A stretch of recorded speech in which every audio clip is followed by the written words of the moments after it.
The following may contain offensive language, adult humor, and/or content that some viewers may find offensive.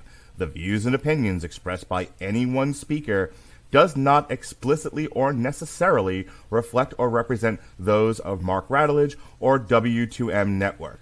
Please listen with caution, or don't listen at all.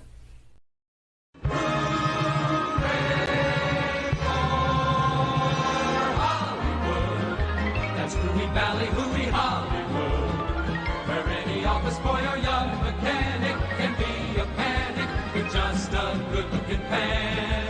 And any barmaid can be a star maid if she dances with or without a plan. Hooray for Hollywood, where you're terrific if you're even good, where anyone at all from Shirley Temple to Amy Semple is equally understood. Go out and try your luck.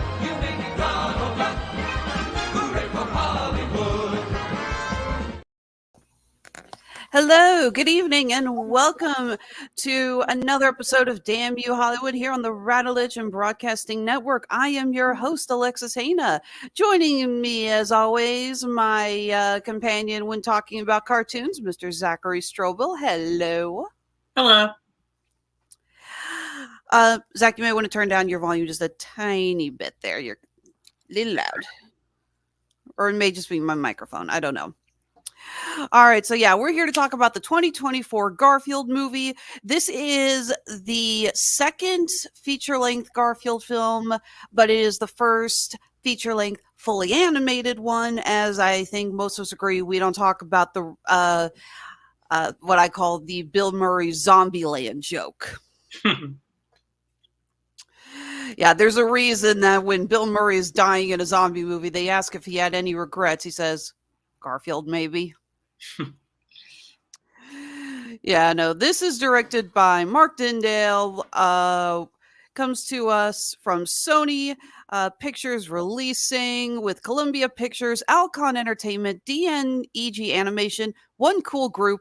That's not me paraphrasing. That's literally what they're called. The Wayfarer Studios, Stage 6 Films, and Andrews McMeel Entertainment. Okay, am I crazy? Or is it like films have a lot more production credits than usual? I've been noticing a lot more. It's like, you know that joke that Peter Griffin made in Family Guy about how you never know if the movie's starting because of all the production credits Yeah. that happened beforehand? I'm starting to feel like that's actually becoming reality. We're getting so many, and I'm just saying, it's like, okay.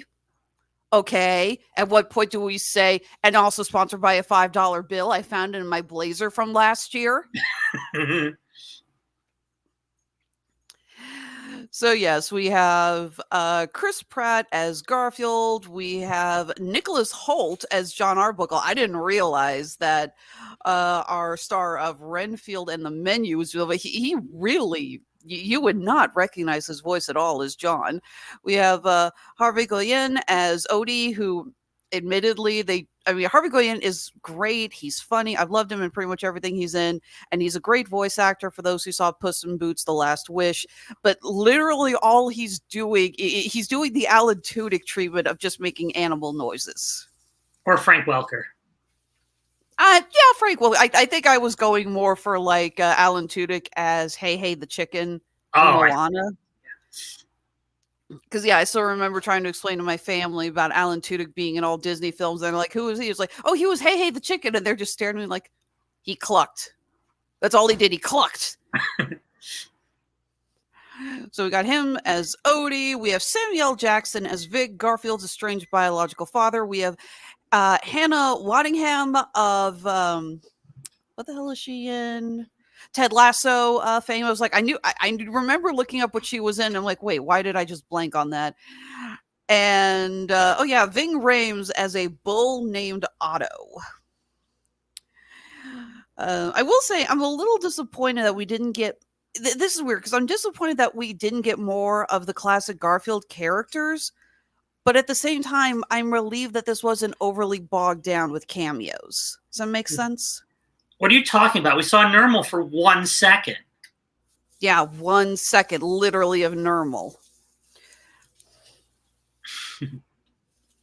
Again, I am glad that this actually does have a focused story. It keeps steady. It doesn't take a million different directions, and there's not a million characters just literally pulling the Oscar Grouch moment of, what are you doing here? A very brief cameo. I had to say it. That's Mark's favorite reference. So, okay, so let's go ahead and talk about the plot here. So we get a little brief introduction, a little backstory on Garfield meeting John. Garfield's apparently abandoned by his father in an alleyway. And he sees John sitting alone at an Italian restaurant, and John, even though his apartment says no pets, decides to take him home. They get a house, they adopt Odie. They got married off screen. Considering how many pictures that man has of his pets on the walls, you'd be surprised. I love my dogs, and even I don't have, I mean, it's like I've got more than 1 million pictures on my phone here, but I don't have that many pictures of them on the walls. Yeah. So, but yeah, so they get their home, and Garfield, I should add, this is clearly taking more influence from the more recent Garfield comics. In the past, Garfield and Odie were very antagonistic to each other. I mean, how many comics were set up with Garfield kicks Odie off the kitchen counter or off the table? I don't know, whatever. And here, Odie is like literally Garfield's assistant. Yeah, I see that. Yeah. Yeah. I should have asked before we started, actually. Tell me, you're a fan of the classic Garfield, right? I am. I used to be, Garfield's probably like one of my, actually he's my third in my top 3 favorite cartoon characters. It goes Donald Duck, Bugs Bunny, then Garfield. And yeah, I really like Garfield. I have a really cool prop, which I will show you in a little bit. I always come. He's breaking out the props, folks. He's breaking out the props. Yeah. I used to be. The thing is, it actually was the comic that got me into drawing, because I used to love like newspaper. For those who don't know what a newspaper is, it is a big piece of paper, and it would give you information about sports and politics. And my favorite part was the comics, which would be in color or black and white, and that's where Garfield got his start on in the late 70s. And I mean, he was just a cat who did nothing and ate lasagna and made fun of people. And I loved it because it was a different type of humor than I thought. Because I watched cartoons like Bugs Bunny and Donald Duck and all that stuff, but I liked Garfield's dry sense of humor. It wasn't just, there was slapstick. I mean, it was very energized, but most of the comedy came from like what Garfield said and was very sarcastic. So it introduced me to that comedy very early on, and I understood it. It didn't go like over my head. It actually, but the thing was, I guess a lot of other people liked it because Garfield was, I wasn't there, but Garfield was everywhere in the late 80s. He had telephones, he had cartoons, he had these little plushies that you would stick in the back of cars for some reason. Oh my God, I can't believe that's what you have. That was my prop. He was everywhere, and everyone just loved him. And that cartoon I just talked about 3 seconds ago, that was like my favorite show. Still one of my favorite shows, but it captured the comic strip perfectly. Just the layout, the humor. It was created by Jim Davis, who was in my my 5th grade yearbook. I said, "Who do you want to be when you grow up?" People were like policemen, and people said firefighters, and I said I want to be Jim Davis. I've heard worse answers. Which, hey, kind of achieved, as we'll see later in the plug section. Well, yeah, the Garfield comic, I was a huge fan of the Garfield comic, but I did grow up watching the animated series. It was one of my favorite of the Saturday morning cartoons. I actually have several of the seasons on DVD, although admittedly, a lot of the cartoons are now on YouTube, so I just kind of have those on a lot in the background while I'm working. Yeah. But still, absolutely love them. And yeah, Zach's right. Garfield was everywhere in the late 80s, early 90s. He got his own Thanksgiving parade balloon. He had several animated mini movies, TV specials, including one for like every single holiday. I can't believe they made a Garfield Kwanzaa. No, I'm just kidding. That never happened. But they might as well have. Yeah, I still actually do enjoy watching the Halloween special and the Christmas special around those significant holidays. The Halloween special was actually really good, although as strange as it sounds, they released a comic book tie-in, and there's actually a few more scenes that they didn't animate, and I thought the book was way better. And the Christmas special is just so much fun, so sweet, and it's really enjoyable. Yeah. The thing is also, this part, and I don't want to sound all weird, but I feel like Garfield, like, I think around 2000, maybe 2001, I feel like kind of lost kind of that edge to it. Because I think, I call it the Mickey Mouse syndrome, where a character, like, Mickey Mouse, when he started out, he was plucky, and he was like a rapscallion. Yeah, a little mischievous. Yeah, I mean, yeah.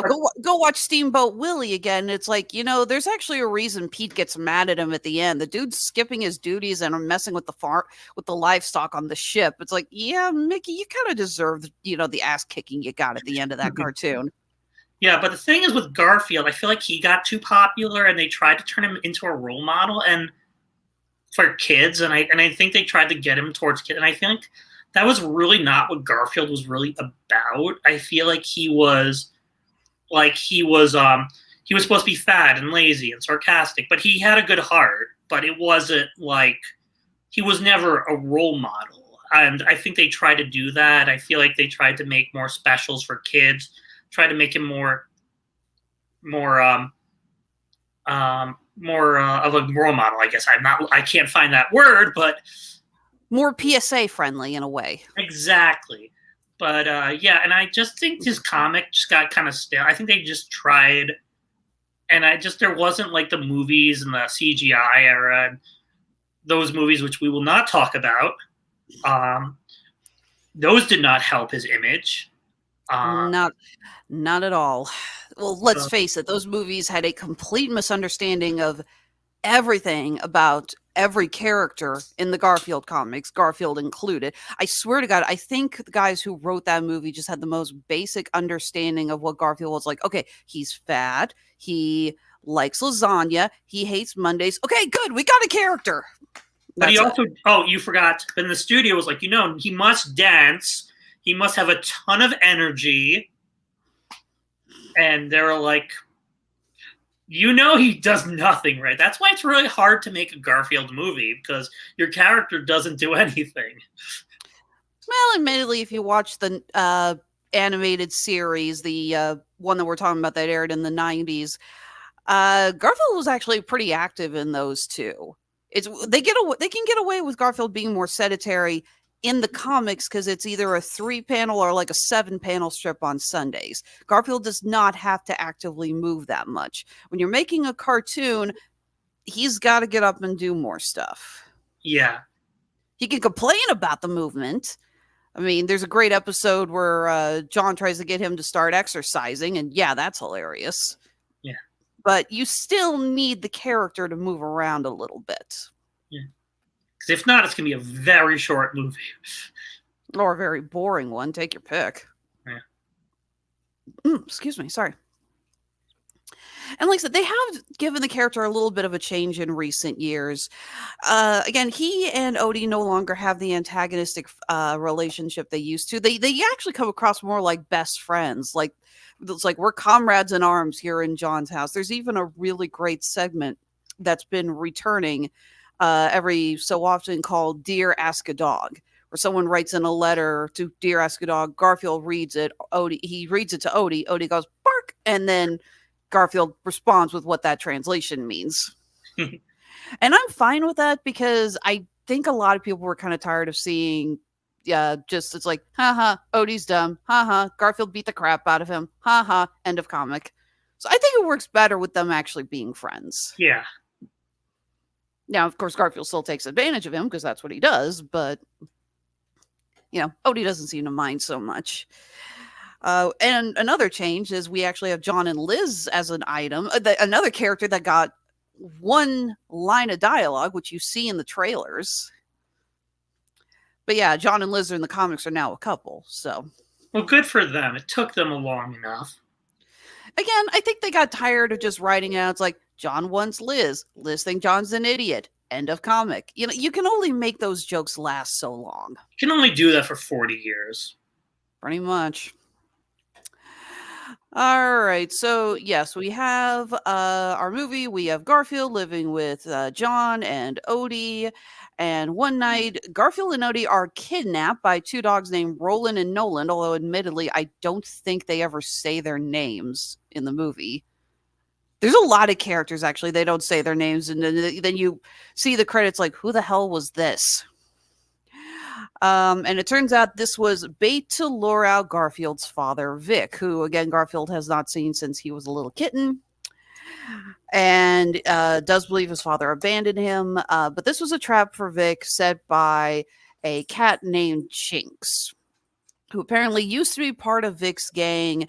And during a milk heist at Lactose Farms, she got left behind and was caught and imprisoned. So she's on the hunt for revenge, and she tells Vic that what is it? I will forgive you if you return the quart of milk that I was caught stealing. Oh, and that's a quart of milk for every day that I was stuck in the pound. So it's a lot of milk. And so Garfield ends up, kind of stuck in this. He and Odie try to leave. They can't. So I was like, okay, I guess we're helping Vic out. And there's, all this animosity between them. And they head to Lactose Farms, which has really beefed up its security system since Vic and his crew tried to rob it, to the point of I think there are banks in Switzerland that don't have this level of security. They just one job and they're like, that's it. We're spending billions of dollars on security. Pretty much. That apparently that milk heist was so severe that they had to make sure that it never happened again. Exactly. So they reach the farms and they come across Otto, a bull, again voiced by Ving Rhames. He and his cow beloved Ethel were the mascots, and then they got this complete revamp, I'm assuming around the same time that they implemented these new security details. And Otto was essentially put out to pasture, and Ethel is still prisoner in this farm. And Otto says he'll help them if they can help him get Ethel out. And let's see here, trying to go through the thing. Oh, and like I said, we have all this animosity between Vic and Garfield, leading to Odie literally tying them to a tree. Just essentially, it's like, work out your problems or we're not budging. And again, Odie is best character. Odie is best character in this movie, in my opinion. He's awesome. He's hilarious, and all without actually saying a word. But they got a celebrity to voice him. Well, you apparently needed a celebrity to go, arf, arf, ruff, bark. That was good. You should try out next time. And so they tie him up, and Vic reveals that what happened was he didn't actually abandon Garfield. He found a place to get some food, but he had to wait until I think it was the chef who was guarding it had left. So he was there for a while. And then finally the chef takes off and he gets the food. But by the time he gets back, Garfield has wandered over to the street to see John, and Vic realizes, I think my son will be a lot better there than he would be with me. So we have that. And also we cut back to Jinx, who it turns out she's not really, what a surprise, she's not being honest. And she has called the farm security office in what is easily my favorite scene in the movie to tell them about the heist, because as anyone who's watched the Garfield or read the Garfield comics or watched the cartoons or anything knows, even though we see the characters talking and we hear their voices, the humans in that world don't. Which I just want to say, CBS or whoever produced Garfield and Friends must have saved millions of dollars by not animating their mouths. Yeah, Lorenzo Music's mouth doesn't move unless he's eating or unless he's actually going meow. So, yeah. So there's this great scene where Jinx gets off. It's like, "Hello, I would like to report a thievery," and you cut to the security guard who's simply hearing meow, meow, meow, meow, meow. Because I actually watched it, I'm like, wait, I thought that was like, oh, never mind. And yeah, that just killed me. I love that bit. Yeah. So, but apparently we have had massive strides in computer technology because there is now an app on the phone that will communicate animal sounds, and they put that on so they can tell what the cat is saying. That's like that thing from The Simpsons where, like, with Danny DeVito. Oh, yeah, the baby translator. Yeah. Kills me though, because there's apparently like a way you can train your pets, especially dogs, to press on buttons that will signify what they want. So you can use like food, play, outside, whatever. And my husband and I saw a video on it, and he was like, "We should get that for Cleo." I'm like, "Yeah, this is what Cleo is going to do. Food, food, food, food, play, food, food, food, until she burns the damn thing out." My dog would be like, "Rub my stomach." Yeah. See, no, Cleo's a Labrador. All they ever think about is food. Those things are black holes. But so we got the three infiltrating the farm. We get some hijinks with them going through the wrong rooms and seeing this is a very high-tech, intricate farm, complete with a giant-ass cheese room with giant blocks of cheese. Wallace would love it. Who would? Wallace. Oh, God. Well, just cheddar, though. It's not enough variety, I think, for Wallace. Not even Wednesday, Dad. But they get the milk truck, but they're intercepted. Oh, wait a minute. No, there were wait a minute. Sorry, I didn't mean to interrupt you. No, weren't there holes in that? Because that's something more Swiss than cheddar. This movie gets 0 stars for not getting cheese right. I'm just kidding. You're right. There was holes in all the cheese, but the only cheese I think we see actually being used there is cheddar. So I'm no cheese expert. Is there a form of cheddar that has holes in it? Not that I know, but there's holes in this story. Where's the damn button? There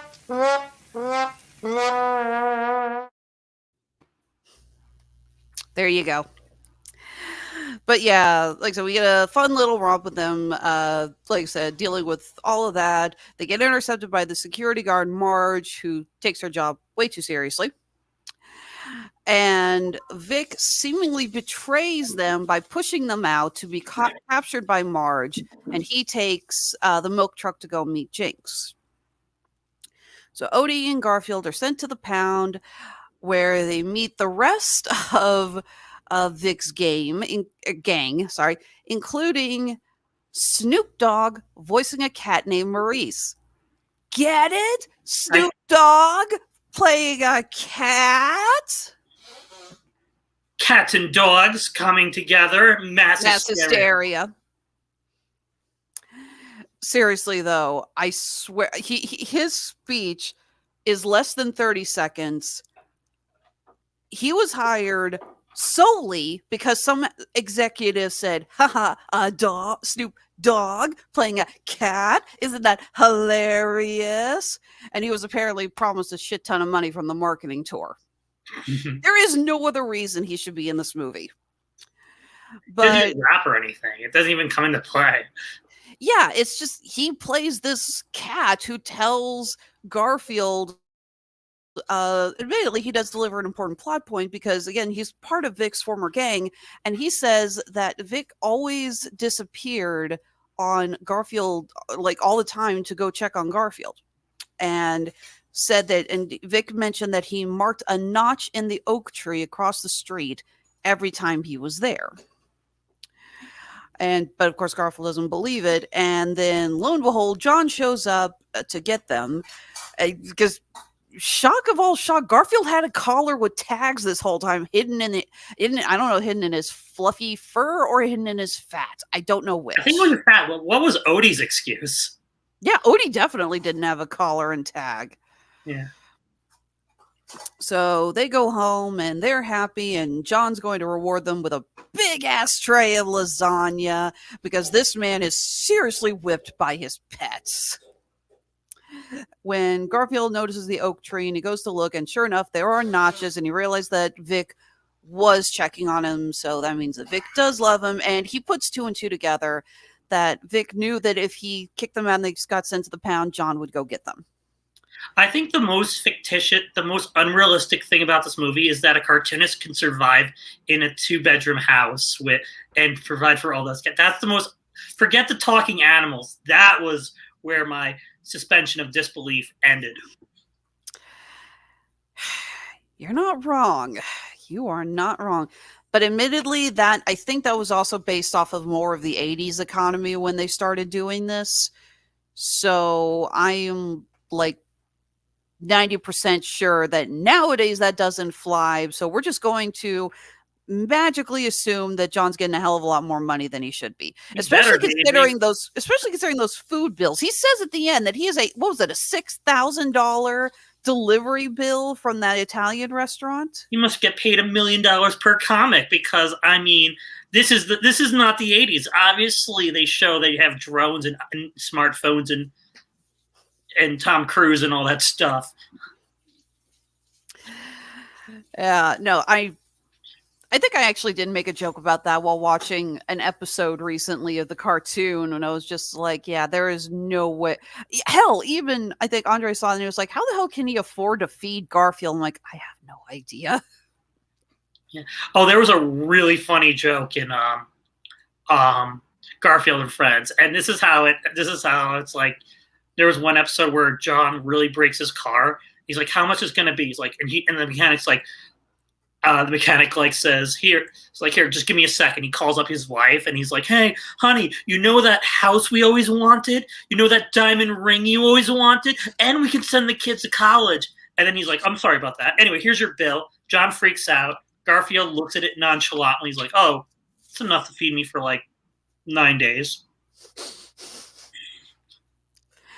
Yeah, the weather. I remember there was one. There's John stocking up for like a cold night in a cabin, and the clerk goes, "You got enough food here to feed a small army?" And John goes, "Oh, that's not going to be enough. Let me know when it's enough to feed a small country." Also, I have I'm sorry, we're going to lose viewers. People are going to block me. People are going to start rioting. But I have to say something, and it needs to be said. Go ahead. I don't think Garfield's that fat. I mean, he's fat, but I mean, the way he eats, the way everyone talks about he's fat, I'm like, he's not that fat. Yeah. I think that was also sorry for everyone. If they're still watching, I'm sorry, but not sorry. I think that was part of also the unappeal of the Bill Murray Garfield movie, because not only did they change the design, but they made him look somewhat more realistic. And yeah, they made him look like he was much fatter. It's like, he's not as cute. Yeah. You know, Garfield's always had a chubby belly. There's even a hilarious joke in the movie when they're escaping through an air vent. Vic gets in, Odie gets in, Garfield gets stuck. And he's like, how am I stuck? I'm thinner than you. And it's like, but it's Garfield. He's the fat one. He has to get stuck. It's like, that was just freaking hilarious to me. It's just like, yeah, it wouldn't be a Garfield movie if he didn't get stuck in the air vent because of how fat he is. Even though, yes, Vic is a bigger cat. Yeah. So, yeah, Garfield and Odie go to rescue Vic from Jinx, who is going to drop him off of a mile-high bridge. And they go to rescue. It became Dudley Do-Right for some reason. That it did. So they ride to save him, and again, hijinks ensue, complete with Odie tying a rope net, which he ties too tightly, and then they bounce back up onto the tracks, which again, funny, but Roland and Nolan see all of the love between Garfield and Vic, because Garfield tells him, it's like, I know you were telling the truth, and you're my father, and I love you. Oh. And they're just kind of fed up with Jinx, so they turn on her, and Jinx pushes them off, but she then gets knocked off, and then the bull shows up, Otto, and swings a rope safely, gets them all, and they use the cat translator in a disguise to hand Jinx over to Marge, the security guard, say, this is the cat that engineered the heist that stole all your milk. Not wrong. And we will turn her over if you give us Ethel the cow. So Ethel is reunited with Otto. Jinx ends up having to go do community service under Marge. I think Roland and Nolan are now working for Marge as security dogs. It's not really made clear. And Garfield, Vic, and Odie go to John's house, and I guess Vic ends up moving in with them. So, poor John's food bills are now even worse. Get a job, Garfield. No, I'm just kidding. He's a cat. Cats don't get jobs. Yeah. It's like your merchandising rights are only netting us so much. And the end. Oh, we see Normal for 1 second. Yeah, 1 second of Normal. No lines. All right, so it's clear this is a movie aimed more for younger kids. This is not trying to be Spider-Verse or the Lego Movie or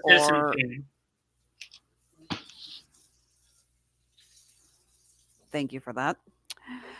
This is a movie that you're supposed to take your youngest kids to go see, and they're going to enjoy it.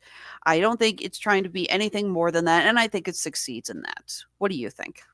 The thing is, first of all, I mean, I don't like to bring other critics into here, but this movie's getting really, really trashed, and I don't see it. I mean, I could see it, but this movie was hilarious. And I mean, in a movie, like, I laughed because the thing is, as you mentioned, it's Mark Dindal. That's how you say his name, right? Dindal? Mark Dindal? Yeah, the director. Yeah. Obviously, he's directed such classics as Emperor's New Groove, Cats Don't Dance, and that's it. And basically, but he has, like, obviously, like, you can tell this guy really likes old cartoons like Looney Tunes and even Disney, and like the sort of that squash and stretch, like that fast humor, but also he has like that dry humor, and I think that makes it perfect for Garfield. Like, I think like it really like I can't say I must have laughed, and the whole theater must have laughed when I saw it with my good friends at least 20 times, and that's like. And if I laugh a good solid 20 times, I can't say a movie is bad. I enjoyed myself. It was not every joke. I mean, this is one of those movies that's really trying to get you laugh like all the time. But I mean, when it works, man, it is funny. It is just the thing is, but also, I mean, it is heartfelt. The main criticism this movie is getting is that it's not like the comic. Well, I can see that, but I will say they got Garfield's character down pat. Mm-hmm. Like, if any other, like, I know John's a little off or doesn't have a lot of screen time. Odie's funny, but I think he's not really like he is in the comics. Like, he's very helpful and probably the most intelligent person in the movie, or dog. Yeah, there's a whole scene where Vic is arguing with Garfield, and in the background you see Odie building something. He's taking supplies back and forth, and and then they cut to it, and he has set up this luxurious little sleeping space for Garfield, complete with a mural of lasagna on the wall. He is a loyal friend. He's always been loyal. That's on point for Odie, but he's always been kind of dumb. But you know what? It works for this movie. I feel like. But I think, I mean, the voice is a little distracting, Chris Pratt. I would have honestly liked an older person to play him. I think he sounds too young and lively. I think either either like Nick Offerman or Bryan Cranston, or even, I know he's not a big name, but or at least now he's not, Stephen Wright as Garfield. That would have been awesome. That would be good. Apparently, Frank Welker's been voicing Garfield in the new animated series that's been airing on I think it's on Cartoon Network. It's a CG animated series. Yeah, the Garfield I've only seen like a couple of short pieces of it. It is very faithful to the comic book, and Welker was really upset that he didn't get asked to play the role, from what I've heard. Yeah, and, and again, we go back to that with the whole argument of celebrities versus, trained voice actors. You get the Hollywood argument of we need bigger names. I am not against Chris Pratt voicing Garfield. I will say that I think he got the snark down. Whenever Garfield needed to be snarky, he was like, no, that I am hearing that. But the truth is that this was just Chris Pratt playing Chris Pratt. This was not, a massive turn for him. This was not a huge role. And I'm not going to say like he didn't sound anything like Lorenzo Music, because, Lorenzo Music was amazing. And we will always identify him as the voice of Garfield or as Carlton, your doorman. But we can't always we can allow the character to change and to evolve a little bit. We can have new iterations on the character. It doesn't always have to be an impression of Lorenzo Music. God rest his soul. Yeah. But also, speaking of that, like, I think also not just the voice, but also the animation team, who did a really good job. I think it was Degna, D-N-E-G, is that how you... DNEG Animation. Yes, they did a really good job replicating Jim Davis's design into this format. It looked like one of his comics come to life. It looked incredible. Yeah, they did a good job, and also they did really well on the character animation. Like when they like flap their arms really fast, like you could see that it was like 3, like in the comic. Because I've seen so many of the books, which I don't have as props, by the way, because I donated them. Like it'd be like 3 of them, but it would be really fast because it's a drawing. Yeah, kind of like a classic, Friz Freeling style blur animation. Yeah, exactly like that. They did a good job. So it also helped distract because the character was moving a lot, which I know sounds really off for Garfield. But, I mean, he was moving, so I was a little less distracted. So it sounded more like I was focused on the animation and less on hearing Chris Pratt in a recording booth. Definitely. So, yeah, this movie is not perfect. It's not. There's a lot that I think could be done to fix it. I'm with you, actually. Not only Stephen Wright would be great as Garfield, but I think his voice is too recognizable as Stephen Wright's. I think it's a case of when you hear it's like you wouldn't hear Garfield, you'd hear Stephen Wright's. But I like your suggestion on Bryan Cranston or Nick Offerman. That would have been good. I heard a lot of people saying they wanted like Danny DeVito to voice. I'm like, no, again. No, I love Danny, but I don't think it's right for Garfield. Maybe Mario, but not Garfield. Maybe. Unfortunately, Danny DeVito's voice has become much more raspy as he's gotten older, and I think there is... I don't think he can play the younger characters. Although you're mainly right, I think Garfield does sound a little young for it. Or I'm sorry, Chris Pratt sounds a little young to play Garfield. He's not terrible. He's not the worst. What he's asked to do, he does. I never had once watched this and thought, oh God, it's like, why the hell does he sound like that? But I thought he was fine. Yeah. Perfectly passable. But so basically, in short, my summary is it doesn't feel like the Garfield world. Like if you were waiting, like I was, 20 years to see another Garfield movie, and you saw it, and you were like, well, this is not about a cat that sits and eats lasagna. Why is he on an adventure? Where's Arlene? Where's Nermal? No, I didn't. No, they weren't snorting crack. But they, I don't know where I was going with that. But it doesn't encompass the whole story, but it does get the character right. And honestly, as much as I'd like to have the world and the character right, I'd rather have the character right, because then we get the Bill Murray again, where they tried to replicate it too much like the comic, and they didn't get it right. And they were probably as high as Garfield. I mean, why else would he eat all the time? Womp womp. No, like I said, they do get the characters right, and excuse me. Yeah, I do wish that I mentioned this earlier, I wish we'd gotten to see a little bit more of the characters we know, because I think it would have been better at building up the Garfield world we know. But at the same time, I worry that it would have felt like they were going, look, cameos, throw them at the screen. No Garfield cinematic universe, just a standalone movie. You know you have officially cursed this now, right? Yes. Okay, good. Just as long as you know it's on your head. Yeah. That's on your head, and the robot uprising is on Jesse's. So it wouldn't surprise me if we get another movie, a sequel, maybe a direct-to-DVD sequel. I don't know, but hoping that if we get that, we do get a little bit more normal, maybe more of Liz. Definitely, I would love to see Arlene in there. She's a fun character.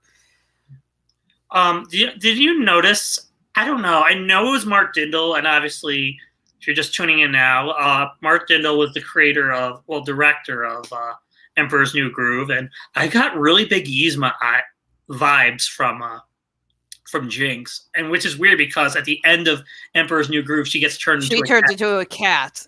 Yeah, that's actually a very interesting parallel. I hadn't thought of that. Now, I loved Hannah Waddingham as Jinx. She was great. Again, I haven't watched Ted Lasso solely because I don't have Apple TV. I have like every other streaming service. I can only keep up with so much. But she was great, over the top. She actually gets a song over the credits. I found out she's a West End trained actress. Ooh. So she is, London equivalent of Broadway. So it's like, okay, that's kind of awesome. Very cool. So it was cool to see her talents used like this. And she's one that I do want to see more of, either in voice acting or just more movies and stuff. She was really funny. So, but yeah, again, if you're a big fan of Garfield, either from the comics or the 90s animated series, you're probably going to love this. And again, if you got little kids, they're really going to like it too. That is what this movie is targeted to. This is a movie that you have your young kids, they're home from school for the summer, you want to go take them to a matinee for the afternoon, you go take them to see Garfield. And there's nothing wrong with that. We all need movies like that. And if you see Heathcliff, you're in the wrong theater. Please, God, don't make a Heathcliff movie. Please, please, please. That's a character that doesn't deserve a movie. Yeah. Do you know that Heathcliff actually came out before Garfield? Yeah. Good. I just know it's also so much more a product of its time. I mean, for God's sakes, there's a cat wearing leg warmers. It is pretty much of time. Very much so. All right. But yeah. We'll talk about why this movie is getting panned a little bit more when we get to the critical review. But is there anything else we need to go over before we start talking about the money? I'll remember something in 5 seconds and regret it. But right now, no. All right, then. I think it's time for...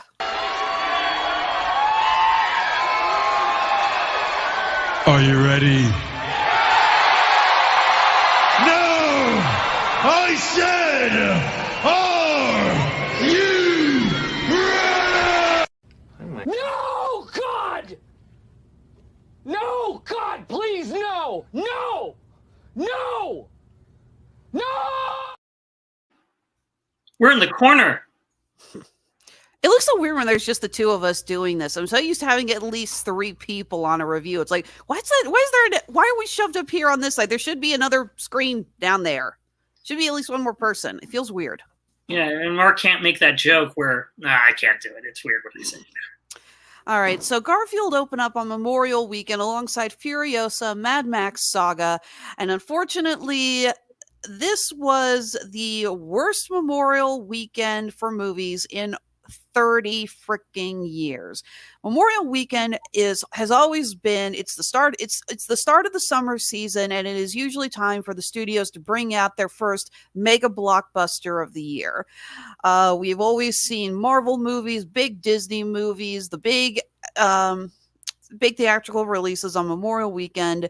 This one, we got two, and neither one of them did what they were hoping for. So, but this got interesting because we're now looking at the release for Memorial Weekend. If you want to see the dates for Memorial Weekend, go check out the guy's review of Furiosa, which I was not part of. We are talking about this last weekend because this got delayed a week. We could have reviewed it yesterday, but Lord knows we weren't going to review a Garfield movie on a Monday. Where Garfield has actually climbed back up to the top. It was number 2 last week. It is now number 1. Which is both hilarious and sad because, as you can see, it didn't gain anything, but it lost a lot less than Furiosa did. If it was me, I'd be Furioso. You proud of that? I am. Okay, good. As long as you are. So yeah, Furiosa dropped from number 2 to number 1 with a 59% drop. You know what's coming.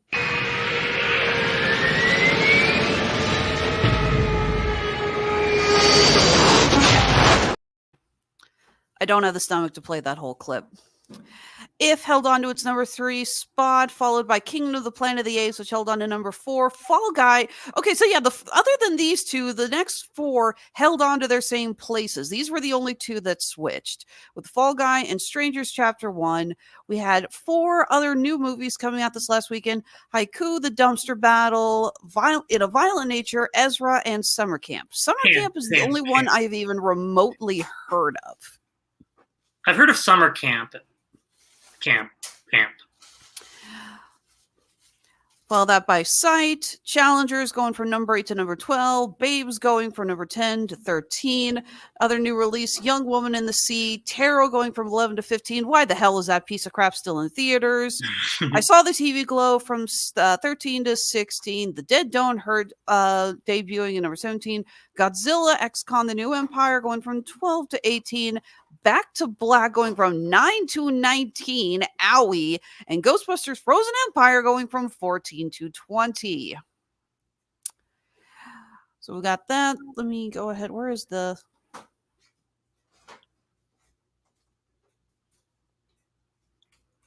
I should have had this freaking thing set up already.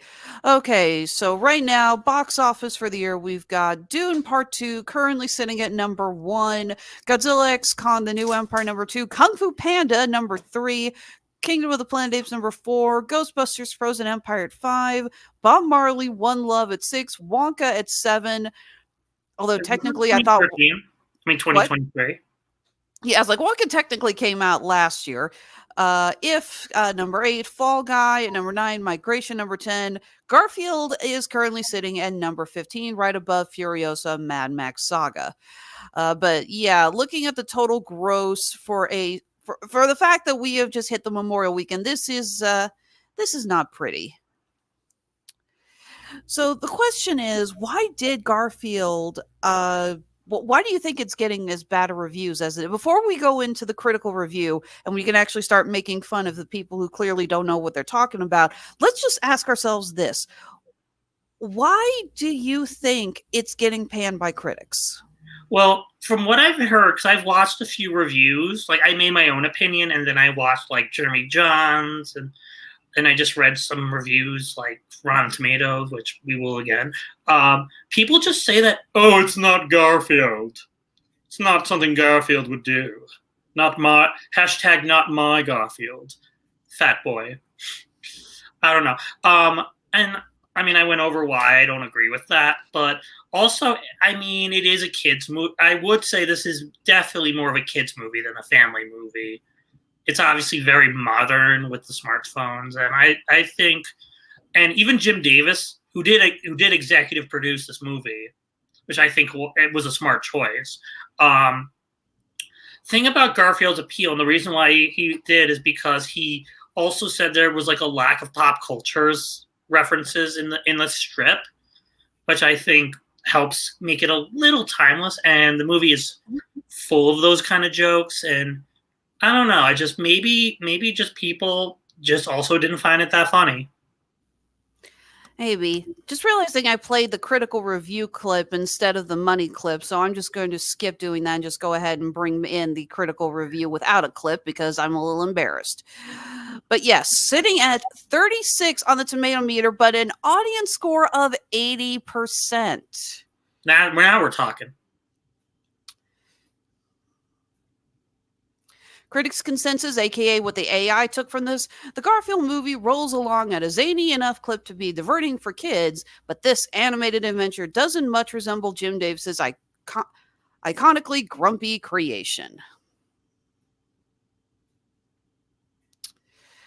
All right, let's go ahead and see what the critics had to say. Hang on, I am going to zoom out a little bit so this actually all gets on my screen. When you're trying to have the full screen for the review so I can see the buttons I need to press and everything, and trying to bring in a second window, my computer gets really cramped really fast. It's like, I don't know where, it's like I need to find a way to get all this on the same screen at once. Maybe you need a second computer. When I first started this, I asked Mark if he had a second computer because he was so seamless. I'm like, you have to have two screens. I swear. He doesn't. He's just that good. He's a magician. I guess so. I like this. Jake Wilson from The Age. As Garfield used to say, big, fat, hairy deal. What more is there to add? Let's go ahead and see if we can find some of our favorite reviewers here. Again, this came out the same weekend as Furiosa, so it's not going to surprise me if a lot of our typical reviewers that we like to quote, make fun of, and insult, we're probably reviewing that one as opposed to this one. We see that a lot when there's multiple reviews. It's like the film reviewers can only see so many movies and talk about them at once. So let's see who we can find. Here, Sean Edwards from Fox 4 Kansas City, my hometown, lacks creativity and originality. Oh, I forgot to say. Now I remember what I was going to say. I was like, so does your review. Oh, snap. Oh, I forgot to say when I was doing the review. I'm sorry to interrupt. Go ahead. I love the climax of this movie. It is only a thing that with all the pizza and the Italian food and the drones. I mean, that's something only Garfield could pull off. Another movie would be weird. And it is weird, but it's like Garfield weird. So for those people who think this movie isn't Garfield, I mean, watch that climax in any other movie, and it just, you know what I'm talking about, right? Yeah. Okay, here we go. Kevin Carr, Fat Guy at the Movie, is one of our most hated nemesis, but we actually get a agreement with him where he says the Garfield movie is fine for the kiddies, but it's exactly what I expected, a pale version of his original 1978 self. Again, this is a movie for kids. Unlike what Zachary Hansen from the San Francisco Chronicle writes here, the Garfield movie is a reheated tray of stale lasagna. You're a reheated tray of stale lasagna. Do you want me to give you another attempt to try that? No, I can't. It's live. Okay, Carla Renata from the Curvy Film Critic. An undeniable nostalgic trip with one of America's favorite acerbic feline couple with a hilarious voice performance from an all-star cast led by Chris Pratt, Samuel Jackson, and Hannah Waddingham. I find it weird that they got a crisp rat to play a cat. You know that's what the name of one of the rats in James Gunn's Suicide Squad was. It was Chris P. Rat. I did not know that. I didn't see that movie. Well, I'm getting sued now, so. There you go. Okay, Matt Burnett. I watched this guy's YouTube channel. This feels exactly like reading the comics. You look at the strip of the day, maybe get a little giggle out of it, and you move on to whatever you were doing with a strong chance that you'll quickly forget about it. Ow. Owie.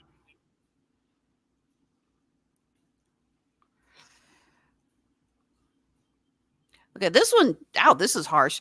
Charlotte Hansen from Charlotte Sometimes Goes to the Movies. A total misfire that's even worse than you might think.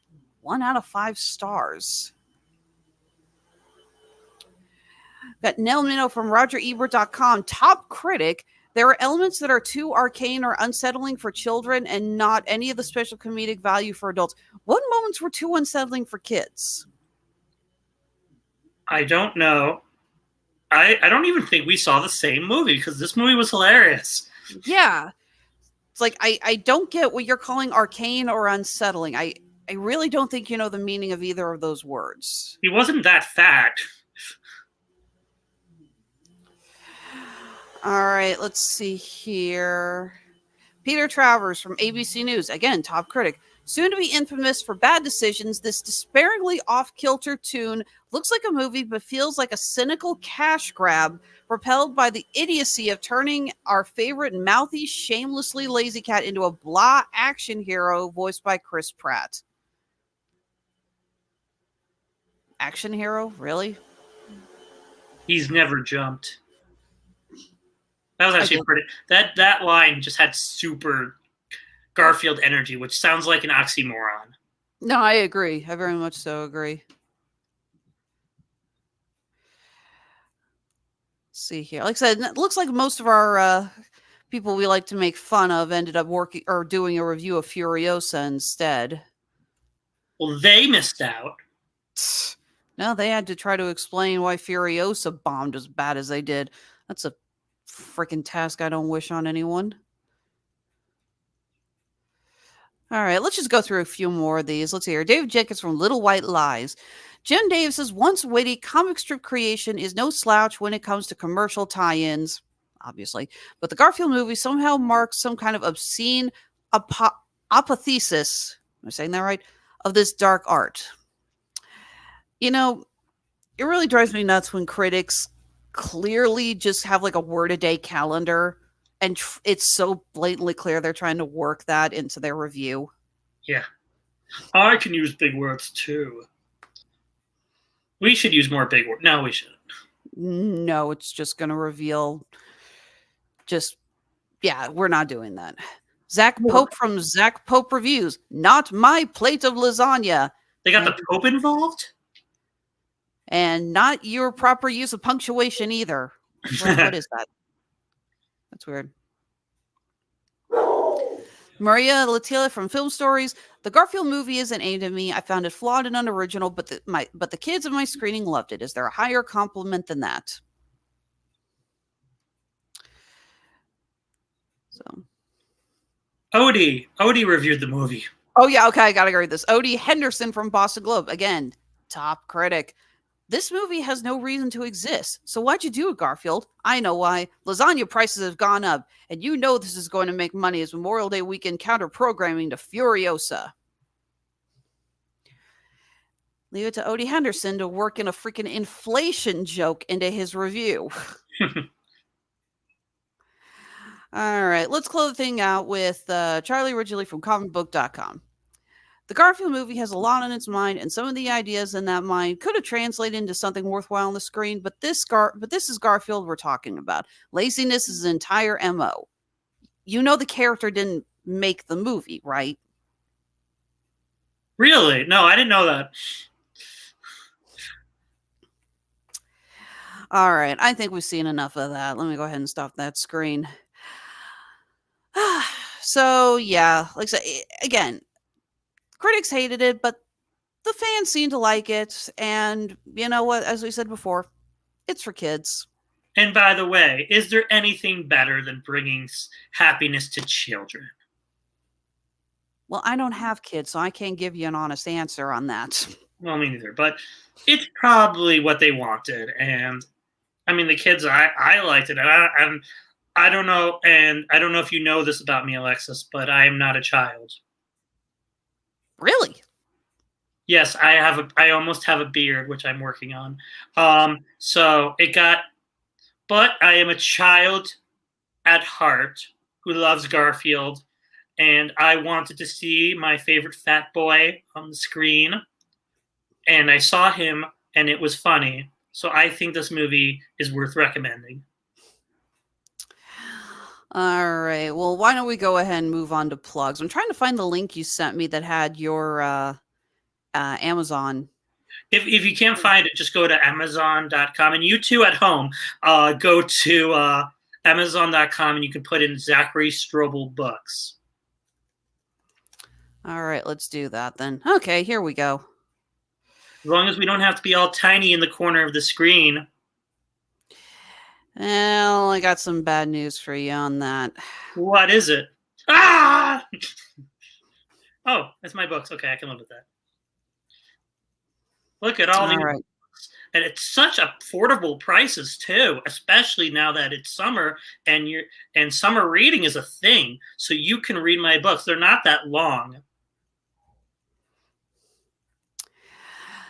Yeah, I have helped illustrate a couple of these books. I can go ahead and tell you they are awesome. And not just because of my illustrations, but Zachary has written some real gems here. These are great gifts, especially for younger kids. Yeah, they're good. I make sure they have good. Oh, not those. What? Those were, and I'm not related to that guy either, so I don't know where that's coming from. But everything else you saw so far was written by me, including Dinosaurs on the Moon. That's a great book. That's our top seller. It's like in a fictitious world where instead of the comet that hit the dinosaurs, it's the Earth Moon, and the dinosaurs go on the comet, make their own city on the moon, and there's lots of good morals for children. I will not spoil them, but you can find them in Dinosaurs on the Moon. And there's a book about Hanukkah and Friendship Sanctuary and the desert and beagles and a graphic novel. And so there's a lot of varieties. So if there's something you don't like, then you can watch some, which first of all, shame on you, but there's lots of good stuff you can see. And I worked really hard on them. And yeah, I hope you enjoy reading them as much as we enjoyed making them. You got any new books coming out soon? Any new projects you're working on? Not real. Slowly. I've had a bit of writer's block, but I do have some time off for summer. So I've always wanted to write a book about fish. It's just I need to find the right moral. If anyone would like to collaborate or pitch some ideas, even if you're not like an illustrator, you're welcome to pitch. I can work in some credit somewhere, maybe special things. There you go. We do know a lot of illustrators, so if you're looking for something new to do, illustrating a children's book, getting good way to get your name out there, could be a lot of fun. Yeah. All right. Anything else you want to plug while I still got your books up? Anything else? No.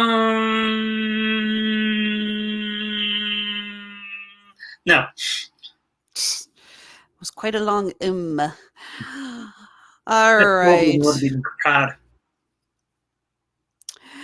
Well, as far as more Damn You Hollywoods and TV Party Tonights, that's the other show that I host. I just do Damn You Hollywood when we have a show that neither Mark or Robert really want to deal with. So, yes. As far as TV Party Tonight, we just wrapped up our review of X-Men 97. Really enjoyed that. We are going to be reviewing very soon. We got The Acolyte, the new Star Wars series that just debuted on Disney+. We're looking at the start of season 2 of Season of the Dragon and season 4 of The Boys. So those are going to be coming out soon. Mark loves poking fun at the fact that he and another guy actually started the reviews of The Boys. So when we review season 4, it's still technically their review. They're just letting me guest on it, even though I've been running TV Party Tonight for a while now. Thank you, Mark. Just kidding. I love you, Mark. So we're going to be doing that. You can expect me to be coming back on to Damn You Hollywood for more summer releases. Zach, I know that we will be bringing you back on to talk about Inside Out 2. That's going to be coming out here pretty soon. We're going to see if Pixar can help keep Disney from wanting to burn down Disney World, blame it on DeSantis followers, and claim the insurance money. Because after last year, I'm surprised they haven't done that yet. Hey, that Scrooge McDuck ride will not pay for itself. And that ride's going to be made entirely out of money. No, but hopefully we'll get that when we get the comic book coming out here, Scrooge McDuck and the Infinity Dime. I did pre-order that. Oh, nice. Oh, I have a serious weakness for stupid crossovers like that. I freaking love them. Yeah. So we're going to be talking about that. I will also be on an upcoming episode of Source Material with Jesse Starcher and Dorian Price talking about the new Gargoyles adaptation here in Manhattan, which is a direct follow-up to the series and was helmed by the show's creator. So huge fan of the Gargoyles animated series. I was really excited to get my hands on this book and start reading it. And we're going to see what happened to all these characters, and we're going to talk about that. I think what's the name of that animated robot movie that's coming out that you and I are reviewing? I think it's called The Wild Robot. Yeah, we're going to be discussing. Wow, I just saw a trailer for that, and the trailer looks amazing, but I had no idea what the hell. I couldn't remember what the title was, so I don't know if that's a reflection on the movie or me. I don't know. But yeah, we'll be taking a look at that too. I think that's it for the animated films that are coming out, though. So we'll see how those go. And in the meantime, I will go ahead and share wait, where's the right page there? There it is. The plugs that actually do pay my bills, because Lord knows Mark isn't, and that's Honeysuckle Rose Creations, where fashion meets fandom at the intersection of geek and chic. We are currently taking a little break from the con circuit. This is usually the time of year that we are working our butts off, traveling all over the country for conventions. But we decided to take a break from that this year. We're still going to be working a handful of shows. We're waiting to hear back if we landed that table for the Greater Austin Comic Con. I thought we did. We got waitlisted. Erg! Really upset about that. So hopefully we get back into that, because we've been going there for the last few years. It's a great show. They announced freaking Weird Al Yankovic as a guest. Can't wait for that. Oh, nice. After that, we do have the Colorado Springs Comic Con. Really looking forward to that, because nearly the entire voice cast. Who gave you a 1 star? I don't know. I checked this. There's no written review. It's just 1 star on the dog earrings. And I'm like, I'm sorry, were you upset that they were not the size of the dog? I think it was a cat. I think a cat went on Amazon and just said, dogs, no. Because those are really nice earrings. Thank you. Yeah, I don't know why that's a 1 star. I've never gotten a 1 star. I swear on my holy laptop, I have never gotten a 1 star review for anything else. So I don't know who did that. But Dinkelberg. Wow, I was waiting for that one. I swear to God, I felt like you were like with a friggin' loaded pistol cowboy showdown style with that reference. So, but yeah, we're going to, as I was saying, the Colorado Springs Comic Con is coming up later this summer. They have almost the entire voice cast of the original Avatar: The Last Airbender coming. So excited for that. We've got tons of fun Avatar merch. I cannot wait to, show that off, including a brand new pair of earrings in celebration of everyone's favorite Avatar character, the Cabbage Merchant. In the meantime, you can always find us. This is our handmade at Amazon store. We also have a store on Etsy where you can find all of our awesome jewelry. Everything here is handmade, upcycled out of fun Game Geek pieces. A lot of game pieces. We got Scrabble tiles. As you saw with the 1 star dogs, we got Monopoly. We have Clue. We got a lot of fun stuff. I love making it. We got dice necklaces. We got stuff for nearly every fandom you can imagine. So go ahead and head on over. You can also follow us on Facebook, Instagram, Twitter. I will never call it X, and TikTok. Still trying to get better at doing TikTok videos. It's a chore. So thank you for tuning in. From myself, for Zachary Strobel, for all of us at the Rattleitch and Broadcasting Network, thank you. Be well, behave. Mark doesn't pay us enough for this.